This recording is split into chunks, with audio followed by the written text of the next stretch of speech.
वेदों की प्रकृति को 3 भागों में बांटा गया है, संहिता पाठ, पद पाठ और क्रम पाठ। यहां से ही आगे हमारी सारी की सारी वेदों की प्रकृति चलेगी। जहां पे संहिता पाठ आता है, मंत्रों के संग्रह को ही आप सबको ज्ञात है कि मंत्रों के संग्रह को ही संहिता कहते हैं। तो जो हमारे संग्रह में कहा गया है, जो वेदों के संग्रह में कहा गया है, जिस प्रकार से मंत्र वहां पे लिखे गए हैं, मंत्र जिस अवस्था में लिखे हैं, जिस अवस्था में कह लो या जिस स्वरूप में कह लो, दोनों की दोनों बात ही यहाँ पे चल पड़ेगी कि मंत्र जिस अवस्था में लिखे हैं या जिस स्वरूप में लिखे गए हैं, वैसे ही पढ़ा जाएगा इनको, वैसे ही पाठन उसका हुआ। ये जो अवस्था है ये है संहिता पाठ, मतलब जिस प्रकार से उसको लिखा होगा वैसे ही उसको पढ़ा जाएगा, ये है संहिता पाठ। पद पाठ क्या होता है? पद पाठ मंत्र का वह भाग होता है जिसमें मंत्र का विग्रह किया जाता है, विग्रह करके या फिर पद करके, पदों में विभक्त करके, पदों में विभक्त करेंगे। अब पदों में विभक्त कैसे करते हैं? तो सीधा सा एक आप अपने स्वरूप में याद रख सकते हैं कि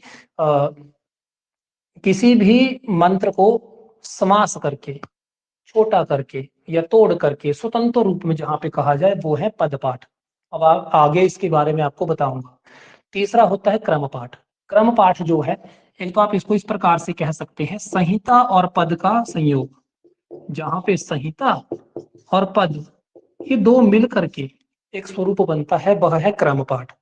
अगर आप इस प्रकार से नहीं समझ सकते हैं तो दूसरा इसके लिए आप ये कह सकते हैं कि जहां पे एक ऋचा में, एक ऋचा था तो मंत्र में दो पदों को बराबर भाग में जहां पे ग्रहण किया जाता है। बराबर भाग कहां से होगा? तो जहां पे मंत्र आदि जैसे वेदों से लिए गए और उनको तोड़ करके कहा गया, तो वही स्वरूप बना संहिता और पद का संग्रह ही क्रम पाठ बनता है।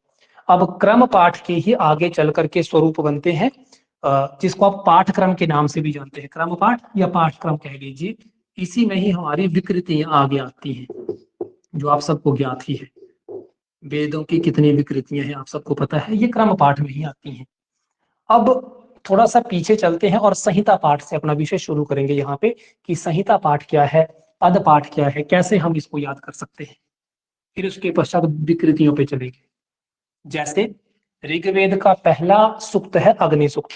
अग्नि सूक्त है कि सूर्य सूक्त है? बताओ कौन सा सूक्त है पहला?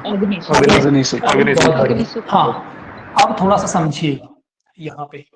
जैसे मैंने अग्नि सूक्त का पहला ही सूक्त का पाद लिख दिया, नोट कर लीजिए।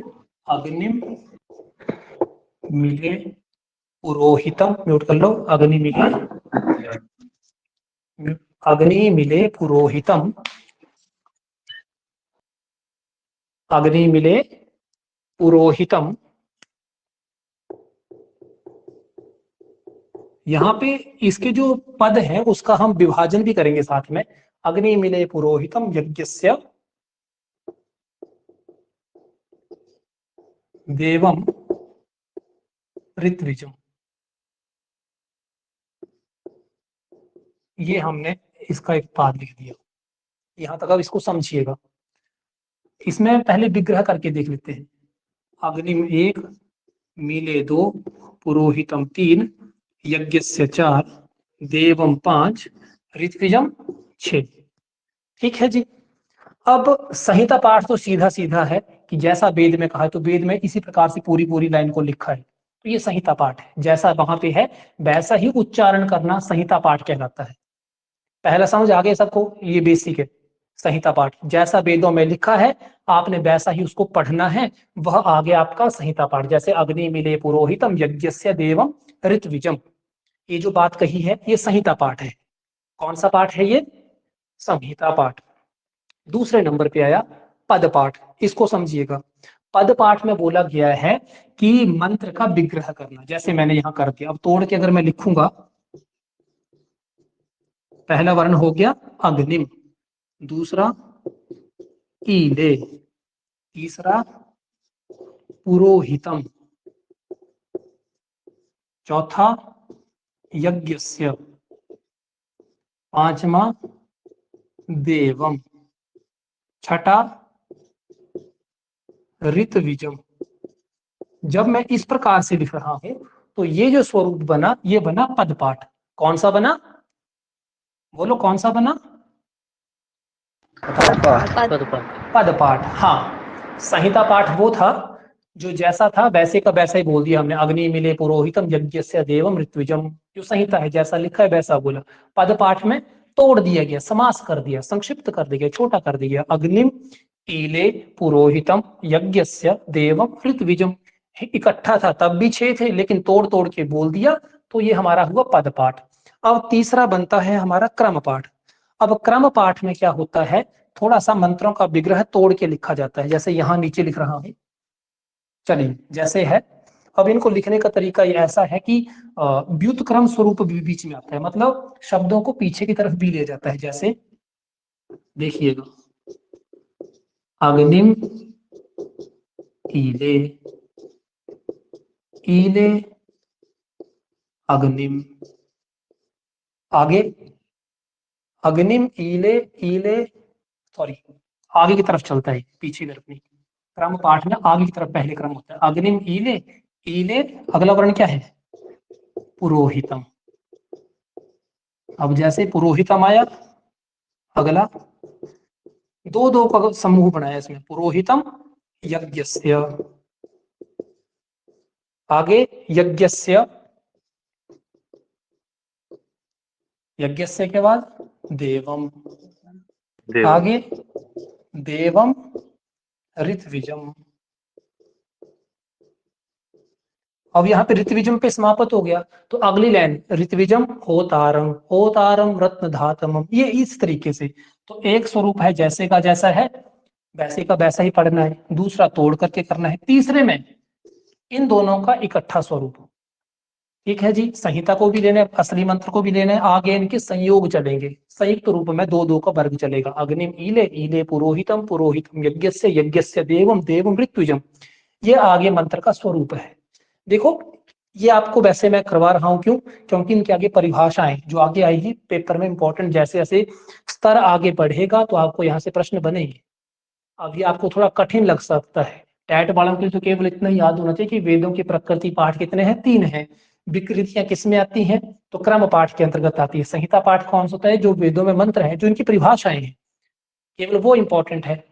एग्जाम्पल्स मैं तब बता रहा हूँ, आगे इनके इस पेपर में आपको इस तरीके से बन जाए तो आपको ज्ञात होना चाहिए कि संहिता पाठ कौन सा होता है, क्रम पाठ कौन सा होता है, और तीसरा पद पाठ कौन सा होता है और क्रम पाठ कौन सा होता है। तो ये तो हुआ हमारा एक स्वरूप। ये समझ आया आप सबको? Yes no? Yes sir. Sir. जिसको समझ ना आए, हाँ जिसको समझ ना आए उनके लिए मेरी तरफ से एक विशेष सलाह है कि इस वीडियो को 2 से 3 बार देखेंगे तो आपको इस विषय में ज्ञात हो जाएगा। अब हमारे यहाँ पे बनते हैं प्रकृति पाठ। आज के विषय में यहाँ तक पहुंचने का पूरा प्रयास रहेगा। विकृति पाठ। विकृति पाठ जिसके भेद कितने होते हैं बताओ? कितने प्रकार की विकृतियां बताइए? 8। हाँ 800 सर।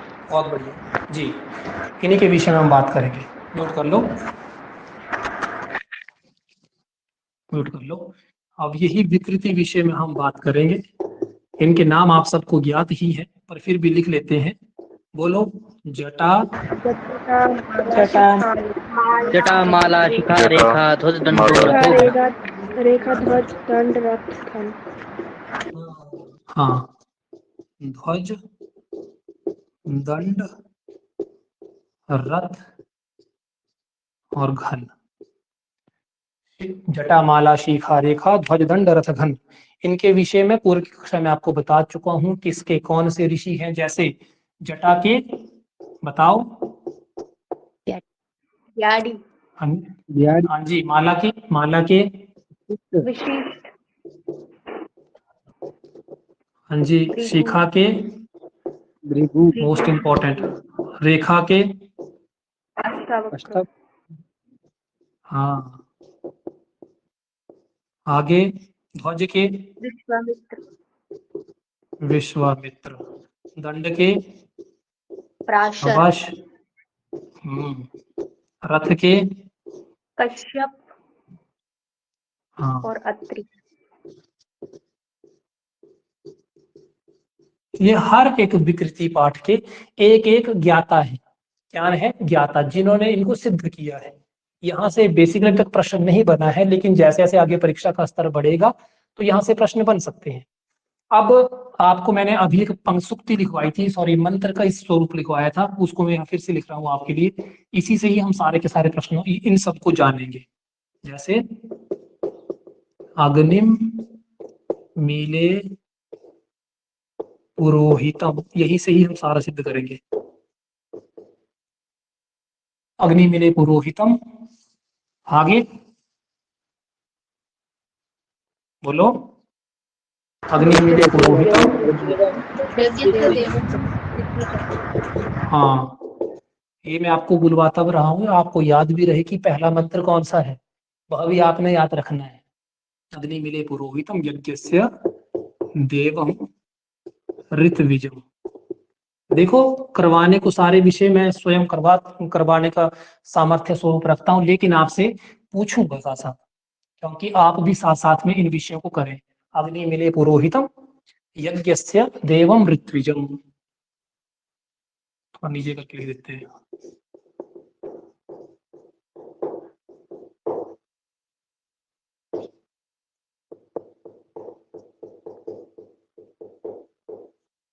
अच्छा, अब देखो जरा, सबसे पहला हमारा स्वरूप आया जटा, जटा के रूप में।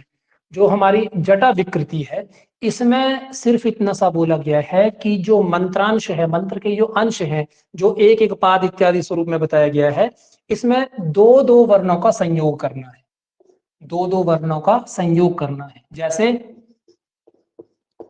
अग्निम, तोड़ तोड़ के लिखना है बस। अब देखो 1 2 3 4 5 6, इन 6 के ऊपर ही हम करेंगे। अग्निम ईले पहला स्वरूप हो गया, दूसरा इसी में ही पीछे की तरफ ईले अग्निम, अग्निम, फिर से यही मंत्र आएगा ईले। मैं आगे इसके बारे में आपको पहले स्पष्ट नहीं करना चाहता हूं कि इस तरीके से इनको क्यों बताया गया, इस तरीके से इनको क्यों लिखा गया, ये मंत्रांश ऐसे क्यों लिखे गए, वो मैं आपको अंत में बताऊंगा जब ये सारे के सारे पाठ हो जाएंगे। अग्निम ईले, ईले अग्निम, अग्निम ईले, फिर आगे भी इसी तरीके से ही ये मंत्र चलता है। जैसे ईले, यहां तक पहुंचे थे हम, ईले पुरोहितम, पुरोहितम ईले, ईले पुरोहितम, मतलब इसी तरीके से अंश चलेगा आगे आगे से आगे। जैसे हम यहाँ फिर से पहुंच गए, तो जहां से ईले शुरू हुआ तो अगला शब्द पहले आया, इसमें दो दो का युग्म बनेगा बस, ईले पुरोहितम, फिर से पुरोहितम ईले, ईले का अर्थ होता है स्तुति करना, आगे ईले पुरोहितम, मतलब जहां पे पहले और दूसरे शब्द को बोला, फिर दूसरे और पहले को, फिर से पहले दूसरे को, फिर दूसरे और तीसरे को, तीसरे दूसरे को, दूसरे तीसरे को, मतलब वही क्रम बार बार चलेगा आगे तक। तो इस तरीके का जो उपक्रम रहेगा, दो दो वर्णों का संयोग जहां पे रहेगा, वह होती है जटा। कौन सी पाठक्रम है वो, जटा स्वरूप में आती, जटा विकृति में, पाठक्रम में पहली की पहली जटा। और इसी प्रकार से ये चलेगा, 3-3 का उपक्रम चलता है, 3-3 का जोड़ा, 1 2 3, 1 2 3, ये 3-3 का जोड़ा एक एक पाद में रहता है। तो जटा शाखा के अंतर्गत जो आपका चलेगा स्वरूप, वो इस तरीके से चलता है। ये समझ आ गया आपको, दो दो का संयोग होगा, दो दो वर्ण पद यहाँ पे चलेंगे, पद यहाँ पे कहने करते हैं अग्नि और ईले और पुरोहित, ये 3 चले यहाँ पे, यहाँ से यहाँ तक जब हम चले पहले पाद में, तो और एक एक लाइन में 3-3 का जोड़ा बनेगा, 3-3 पाद बनेंगे, 3-3 का समूह बनेगा, विग्रह बनेगा। तो ये आता है जटा शाखा में। दूसरे नंबर पे कौन सा है, जटा के बाद कौन सा है, माला, माला। हाँ, इसको समझना, ये जो माला है, इसके अंतर्गत पहले और दूसरे पद को समझ लेना, पहला और दूसरा पद, किसी भी मंत्र का पहला दूसरा, छठा और पांचवा, और तीसरा इसमें बनता है दूसरा और तीसरा, और एक पांचवा और चौथा पद, ये 4 पदों पे काम करता है। मतलब अब इसमें जो मंत्रांश बनेगा वो पहले और दूसरे पर, छठे और पांचवें पर, दूसरा तीसरा, पांचवा और चौथा, ये जो वर्ण है इन्हीं के ऊपर ही माला पिरोई जाती है। माला का अर्थ होता है पिरोना, लेकिन पिरोने की अवस्था स्वरूप यहाँ पे सूत्र में रखा है, पहले और दूसरे को रखना है, फिर आगे चल के दूसरा तीसरा यहाँ आता है, फिर पांचवा और चौथा, छठा और पांचवा, मतलब आगे पीछे करके इन वर्णों को बोला जाता है। जैसे मैंने यहाँ पे मंत्रांश लिखा है, इसमें पहला शब्द क्या है? अग्निम। क्या है? अग्निम। दूसरे नंबर पे दूसरा पाद क्या है? ईले। इले। आगे छठा कौन सा है? छठा बताओ। ऋत्विजम। हाँ, ऋतविजम। अच्छा, ऋतविजम के बाद पांचवा कौन सा है? देवम। देवम। देवम। आगे दूसरा कौन सा है? इले। इले। ईले। तीसरा कौन सा है? पुरोहितम। पुरोहितम। पुरोहितम। आगे पांचवा क्या है? देवम। देवम। देवम। देवम। चौथा कौन सा है? यज्ञस्य। यज्ञस्य। यज्ञस्य। हाँ, तो ये आगे चल करके स्वरूप बनता है इसमें।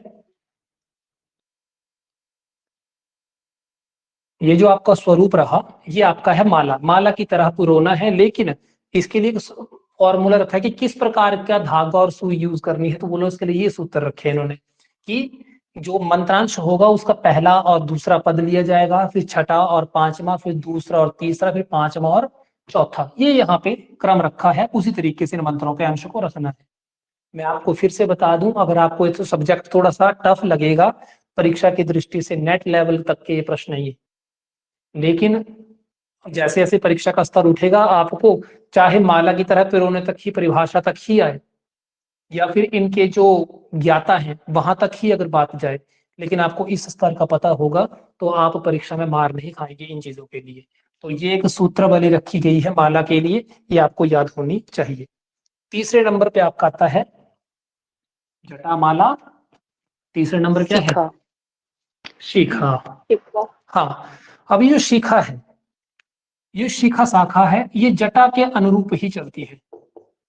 जटा के अनुरूप जो हमने लिखा था पहले वैसे ही चलेगी एक अंश तक। कहां तक? तो पहले 2 पाद जो है, पहले 2 पाद में जो हमने लिखा था ना, अग्निम ईले ईले, अग्निम अग्निम ईले, लिखा था ना, अग्निम ईले ईले अग्निम। आगे आए क्या था? अग्निम। हाँ, ये यहां तक ये सेम है। आगे दूसरी लाइन भी सेम है, ईले पुरोहितम। पुरोहितम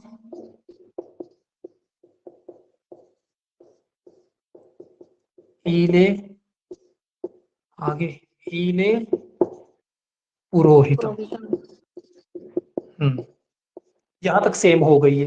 अब इसके आगे जब चलेगी ये, तो इसके तीसरा जो पाद रहेगा उसमें 3 चरण हो जाएंगे अंत में। कैसे होंगे वो भी लिख लो। पुरोहितम यज्ञस्य, यज्ञस्य पुरोहितम।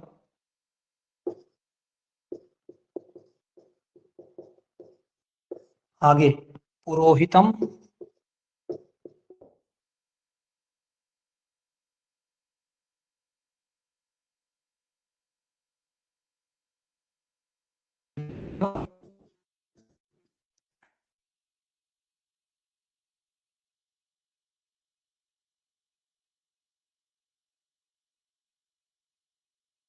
लेकिन जब तीसरा पाद, उसमें आरंभिक तो वही था, पुरोहितम यज्ञस्य, यज्ञस्य पुरोहितम, आगे जाकर के 3 पाद का समूह बन गया इकट्ठा। 3 पाद का इकट्ठा समूह बन गया, पुरोहितम यज्ञस्य देवम। ये 3 जाके पहले तो एक जैसे थे, पुरोहितम यज्ञस्य, यज्ञस्य पुरोहितम, आगे पुरोहितम यज्ञस्य देवम। ठीक है जी। आगे जो अगला स्वरूप बनेगा वह भी ऐसे अंत में जाकर के चेंज हो जाएगा। यज्ञस्य देवम, देवम यज्ञस्य, आगे यज्ञस्य देवम, आगे क्या बनेगा बताओ, अगला शब्द क्या आएगा, बोलो। बहुत बढ़िया, बहुत बढ़िया। हमने कुछ नहीं किया, जस्ट ऊपर का ही फॉलो किया, सारा का सारा फॉर्मूला। पहले तो पूरे जटा की तरह थे, आगे चल करके पुरोहितम यज्ञस्य, यज्ञस्य पुरोहितम, पुरोहितम यज्ञस्य देवम, आगे जो अगला चला यज्ञस्य देवम, देवम यज्ञस्य, यज्ञस्य देवम ऋत्विजम। इस तरीके से हमारा जो यह मंत्रांश तैयार हुआ, यह स्वरूप हमारा बनता है आगे चल करके शिखा, शिखा, जटामाला शिखा। यहां तक हमारा ये खत्म हो गया। तो यहां तक समझ आ गया आपको, बोलो ये समझ आया, यस और नो? जी सर। जी सर। आगे चलते हैं, आगे इसी में ही अगला कौन सा है, रेखा। अगला कौन सा है, रेखा। रेखा। जैसे जैसे जैसे विकृति पाठ आगे आगे बढ़ते चलेंगे, थोड़े टफ होते चलेंगे, लेकिन हम उनको सरलता से करने का प्रयास करेंगे। परिभाषाएं इनकी सरल है, जैसे दो दो का समूह होता है, माला की तरह परोया जाता है, सूत्रावली जो आपको बताई, पहला दूसरा छठा पांचवा, फिर आगे चल करके इसके बाद आता है आपका चौथा, सॉरी हाँ चौथा और तीसरा, और सॉरी अगला था इसमें दूसरा और तीसरा और पांचवा और चौथा।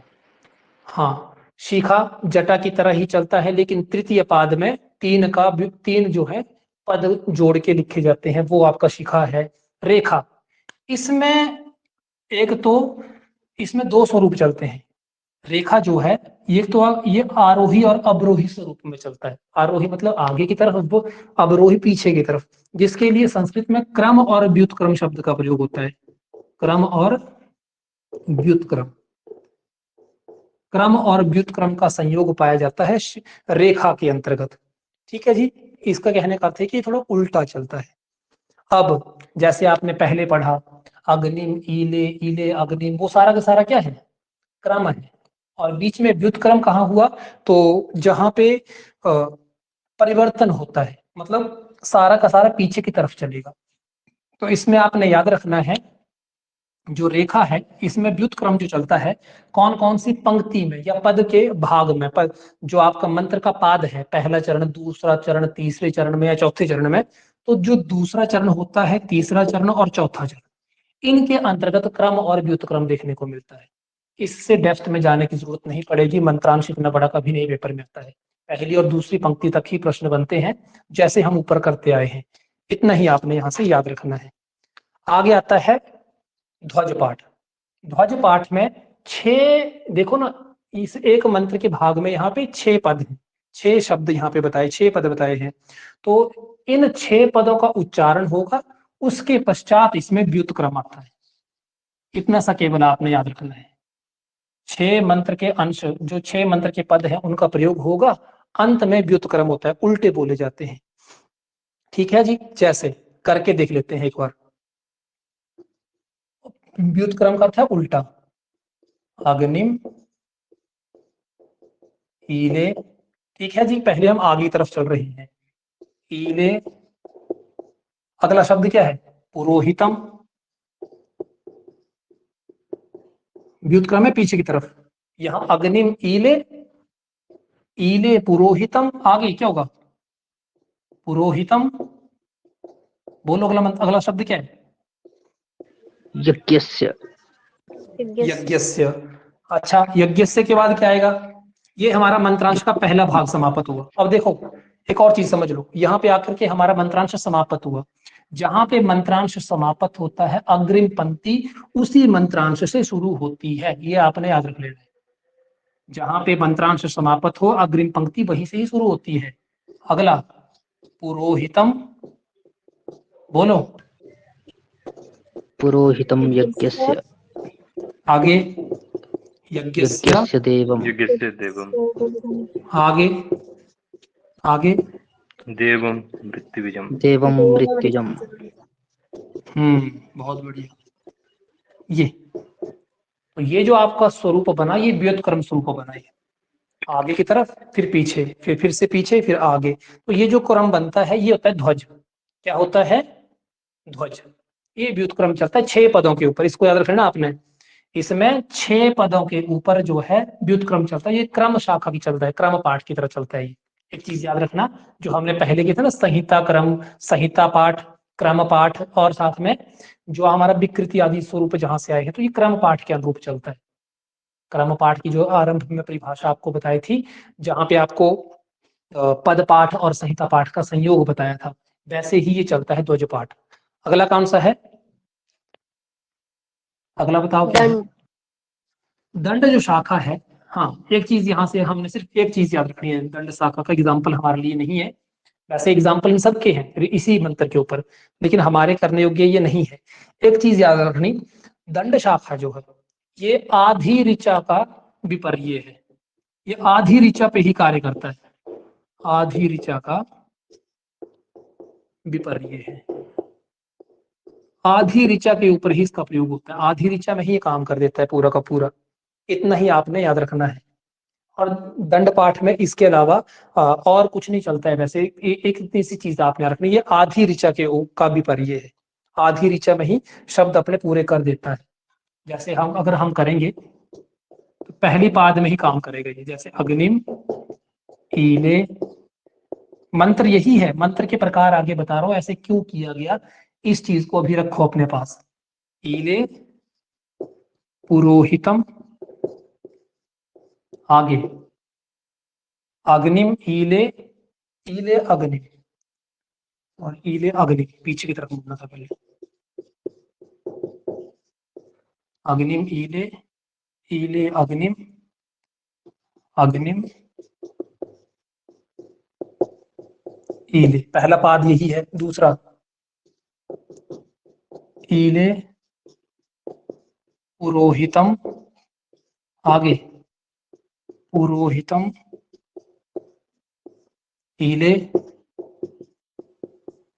और ईले अग्निम, यहाँ के समाप्त हो गया। पीछे की तरफ मतलब आधे अंश तक ही, आधी ऋचा में ही कार्य कर रहा है, यहाँ तक ही किया इसने, तो वैसे ये कार्य करता है केवल इतना ही। अगर आप याद रखेंगे तो यहीं तक ही हमें याद रखने की जरूरत, दंड पाठ में केवल इतनी सी है कि जो दंड है, दंड विकृति है, वो आधी ऋचा तक ही कार्य करती है, इतना ही आपने याद रखना है। अगला इसके बाद आता है रथ। अगली विकृति कौन सी है? रथ। ये जो रथ है इसमें या तो एक चरण का प्रयोग होता है, या फिर एक चरण के बीच में ही, या फिर एक चरण में ही संपूर्ण मंत्रांश का प्रयोग होता है, या संपूर्ण मंत्रांश के ऊपर कार्य करती है। या तो एक चरण पे कार्य करेगी, या नहीं करेगी तो पूरे के ऊपर ही कार्य करेगी। और इसमें वही स्वरूप चलता है जैसा हमने जटा पाठ में किया था, वही स्वरूप इसमें चलता है। और वेदों की सबसे कठिन जो आगे अंत में आती है, सबसे कठिन विकृति है घन पाठ, जिसे कहा जाता है। घन पाठ सबसे कठिन होता है, ठीक है जी। इसमें क्या होता है, आरंभ में, अब ये कठिन क्यों है, तो इसमें आरंभ में 4 पदों का व्युत्क्रम होता है, और 4 पदों का व्युत्क्रम होता है, ठीक है जी। तो 4 के व्युत्क्रम में ही आगे चल करके ये काम करती है। बाकी शेष चलती जटा पाठ की तरह। जटा पाठ एक सूत्रावली है, किस प्रकार से चलना है, चलेंगे वैसे ही, बस कईयों में 2 शब्द का विपर्य होगा, कईयों में 3 शब्द का होगा, कईयों पे 4 का, एक शब्द को 4 बार बोला जाएगा। जैसे अग्निम है तो अग्निम अग्निम अग्निम अग्निम ईले ईले ईले इत्यादि, अग्निम ईले ईले ईले, वो सूत्रावली है, वो 4 का स्वरूप घन पाठ है। अब इनको बनाने की जरूरत क्यों पड़ी, तो वह समय एक ऐसा समय था, उस समय जो मुस्लिम आक्रांति इत्यादि आए थे भारत में, तो वो क्या थे, हमारी संस्कृति को मिटाना चाहते थे। तो हमारे जो वेद आदि परंपरा है वो श्रुति स्वरूप में सुन करके याद होने वाला विषय है। तो इस स्वरूप में अपनी सारे मंत्रांश को सुरक्षित करने के लिए इस विकृति स्वरूप को बनाया गया कि इसे कठिन से कठिन स्वरूप से याद की। पहले हर कोई गुरु नहीं बन पाता, हर कोई आचार्य नहीं बन पाते थे, तो एक विशिष्ट पाठ्यक्रम होता था जो उसमें स्पष्ट रूप से प्रथम इत्यादि आते थे, जो अग्रगण्य होते थे, केवल वही आचार्य इत्यादि बनते थे। ठीक है जी। तो जिसने उन मतलब मंत्रांशों को इस तरीके से जो आचार्य ने संजो के रखा कि ये श्रुति शिक्षा में लंबे समय तक याद रखे जा सके, सुरक्षित रह पाए, तो इसी के लिए विकृति पाठ को बनाया गया ताकि हमारे इस मंत्रांशों को सुरक्षित बचाया जा सके। तो ये जो इम्पोर्टेंट विषय था विकृति भाग आज समाप्त करने का प्रयोजन था, जो भी आपको पूर्णतया करवा दिया गया है।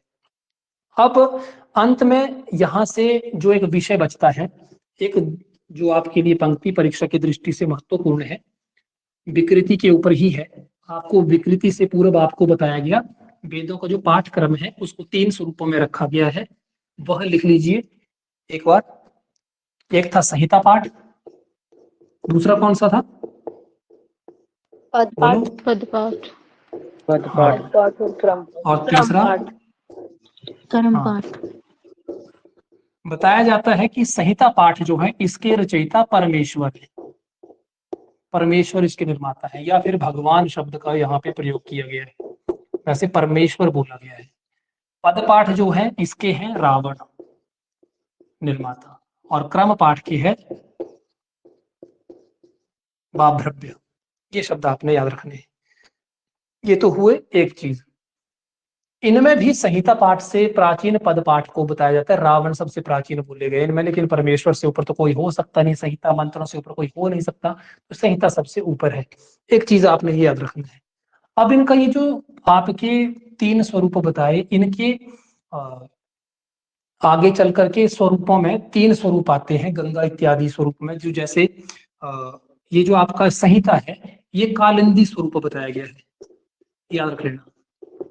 कालिंदी स्वरूप क्वेश्चन पेपर में अगर आ जाए संहिता किसका स्वरूप है तो ये कालिंदी का है। किसका है? कालिंदी का है। कालिंदी का दूसरा नाम क्या है जो हम प्रयोग करते हैं, बताओ? यमुना। हाँ, यमुना नदी। 3 ही नदियां हैं, गंगा, यमुना, तीसरी कौन सी है? सरस्वती। सरस्वती। हाँ, तो ऐसे रख लो याद, नीचे की तरफ से गंगा, यमुना, और तीसरी जो बच गई सरस्वती। ये स्वरूप है इनके पाठक्रम के, कि संहिता पाठ का स्वरूप कौन सा है तो कालिंदी स्वरूप है, पद पाठ का स्वरूप कौन सा है तो सरस्वती स्वरूप है, क्रम पाठ का स्वरूप कौन सा है तो गंगा स्वरूप है। तो ये आपका जो विकृति पाठ बताया गया है, जटामाला शिखा रेखा ध्वज दंड रथ घन, ये आपके यहाँ पे समापन होते हैं। आज के लिए केवल यही तक ही अपना विषय रखते हैं, शेष अग्रिम भाग में।